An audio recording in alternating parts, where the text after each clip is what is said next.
Hello people, Deepan short movie റിവ്യൂയിലേക്ക് എല്ലാവർക്കും എൻ്റെ ഹൃദയം നിറഞ്ഞ സ്വാഗതം. റിവ്യൂയിലേക്ക് പോകാം.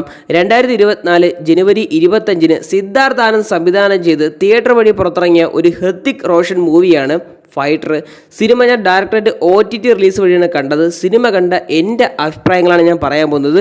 സിനിമ തീർച്ചയായിട്ടും കണ്ടിരിക്കാൻ പറ്റിയ ഒരു കിടിലൻ സിനിമ തന്നെ പറയേണ്ടിയിരിക്കുന്നു. ഇതിലെ ആക്ടിംഗ് ആയാലും ഇതിലെ മ്യൂസിക് ആയാലും വിഷ്വൽ എഫക്ട്സ് ആയാലും തീം മ്യൂസിക് ആയാലും എല്ലാം സാധനങ്ങളാണ് സിദ്ധാർത്ഥ് ആനന്ദ് എന്ന് പറഞ്ഞ ഡയറക്ടർ നമുക്ക് ഈ സിനിമയിലൂടെ സമ്മാനിച്ചിരുന്നത്. സിനിമയുടെ ഒരു വൺ ലൈൻ സ്റ്റോറി എന്ന് പറയുന്നത് ഇന്ത്യൻ എയർഫോഴ്സിലെ ഒരു പൈലറ്റ് ആയിട്ടാണ് നമ്മുടെ ഹൃതിക് റോഷൻ പാറ്റി എന്ന കഥാപാത്രത്തിലൂടെ കടന്നു വരുന്നത്.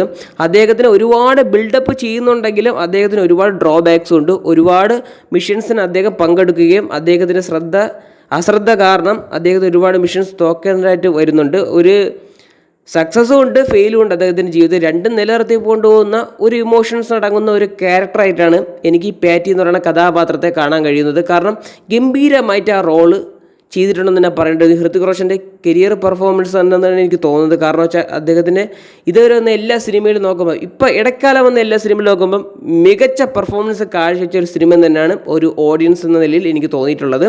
അപ്പോൾ അദ്ദേഹത്തിൻ്റെ ഏറ്റവും വലിയ ഭീകരന്മാരായിട്ട് ISI പാകിസ്ഥാനുമായിട്ടാണ് ഏറ്റുമുട്ടാൻ പോകുന്നത്.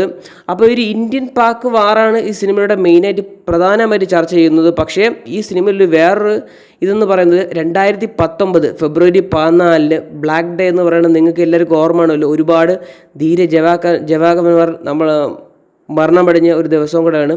അത് ഈ അറ്റാക്കിലൂടെയാണ്. അത് വ്യക്തമായിട്ട് ഈ സിനിമയിലൂടെ കാണിച്ചു വരുന്നുണ്ട്. കാരണം വെച്ചാൽ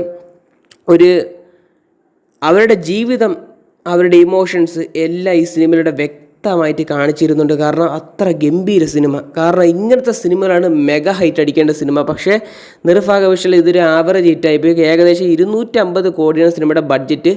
തിയേറ്ററിൽ നിന്ന് പുറത്ത് വിടുമ്പം തന്നെ സിനിമ ഏകദേശം 359 കോടി കളക്ട് ചെയ്ത് സിനിമ ഒരു ആവറേജ് ഹിറ്റിലായിട്ടാണ് ഒതുങ്ങിക്കൂടിയത്. പക്ഷേ ഇങ്ങനത്തെ സിനിമയാണ് കൂറ്റൻ വിജയം കൈവരിക്കേണ്ടത് എൻ്റെ അഭിപ്രായത്തിൽ പറഞ്ഞു. പക്ഷേ കിട്ടില്ല സിനിമ. ആക്ഷൻസൊക്കെ ഉണ്ടെന്ന് തന്നെ പറഞ്ഞിരിക്കുന്നു. ഓവറായിട്ട് ആക്ഷൻസ് ഇല്ല. പിന്നെ വിഷ്വൽ എഫക്ട്സ് ആയാലും ആ എയർക്രാഫ്റ്റിൻ്റെ എല്ലാ പണിയായാലും നല്ല വൃത്തി പണിയെടുത്തിട്ടുണ്ടെന്ന് തന്നെ പറഞ്ഞിട്ടിരിക്കുന്നു. അതിന് ബിഗ് സല്യൂട്ടാണ് എല്ലാവർക്കും ഞാൻ കൊടുക്കുന്നത്. കാരണം വെച്ചാൽ ഗംഭീരമായിട്ട് എല്ലാവരും ഒത്തൊരുമയായിട്ട് നല്ല വൃത്തി വർക്ക് ചെയ്തിട്ടുണ്ടെന്ന് തന്നെ പറഞ്ഞിട്ടിരിക്കുന്നു. പിന്നെ ഓരോ സീൻസിൻ്റെ തീം മ്യൂസിക് അത് ഗൂസ് ബംസ് ആണ്. സാധനം എന്ന് തന്നെ പറഞ്ഞിട്ടിരിക്കുന്നത് രോമാഞ്ചിഫിക്കേഷൻ സംഭവങ്ങൾ ഈ സിനിമയിലുള്ളൂ സത്യം പറഞ്ഞാൽ. ഇപ്പോൾ ദീപിക പദുക്കോനായാലും ഹൃതിക് റോഷൻ ആയാലും അനിൽ കപൂർ ആയാലും എല്ലാവരും മികച്ച പെർഫോമൻസാണ് കാഴ്ചവെച്ച. പിന്നെ ഒരു പുള്ളിക്കാരൻ, ആ വില്ലൻ ഋഷഭ് എന്ന് പറയുന്ന പുള്ളിക്കാരനാണ് വില്ലനായിട്ട് വന്നേക്കുന്നത്. സത്യം ഒരു കിടിലൻ വില്ലൻ. കാരണം വെച്ചാൽ പിടിച്ച് 2 തറയെ പിടിച്ച് ഉരയ്ക്കാനാണ് തോന്നുന്നത്. ആ ഇടിയൊന്നും കൊണ്ടാ പറഞ്ഞാണ് എനിക്ക് തോന്നിയത്. കാരണം വെച്ചാൽ കിടിലൻ വില്ലൻസ്. നായകൻ്റെ കാട്ടിയും ഒരുപടി മുന്നിരിക്കുന്ന വില്ലൻ തന്നെ എന്നാണ് എനിക്ക് തോന്നുന്നത്. കാരണം വെച്ചാൽ അയാളെ പെർഫോമൻസ് ഉണ്ടാകുമ്പോൾ ഇങ്ങനെ ഒറിജിനൽ ഭീകരവാദി തന്നെയെന്ന് എനിക്ക് തോന്നിപ്പോയി. കാരണം ഭീകരവാദി തന്നെ എന്ന് തോന്നി. ആ ആറ്റിറ്റ്യൂഡാണ് അങ്ങനെ കാണിച്ചത്. ഗംഭീര പെർഫോമൻസാണ്. അങ്ങേർക്ക് നല്ല പണിയറിയുന്ന ആളുടെ കയ്യിൽ അയാളെ കിട്ടിക്കഴിഞ്ഞാൽ കിടിലൻ നടനാക്കാനുള്ള യോഗ്യത അങ്ങേർക്കുണ്ട്. കാരണം വെച്ചാൽ കിടിലൻ പെർഫോമൻസാണ് കാഴ്ചവെച്ചത്. അപ്പോൾ ഫൈറ്റർ എന്ന് പറയുന്ന സിനിമ ഒരു ഇന്ത്യൻ എന്ന നിലയിൽ തീർച്ചയായിട്ടും അഭിമാനത്തോടെ ഞാൻ പറയുന്നു, മസ്റ്റ് വാച്ചബിൾ മൂവിയാണ്. കണ്ടു നോക്കുക.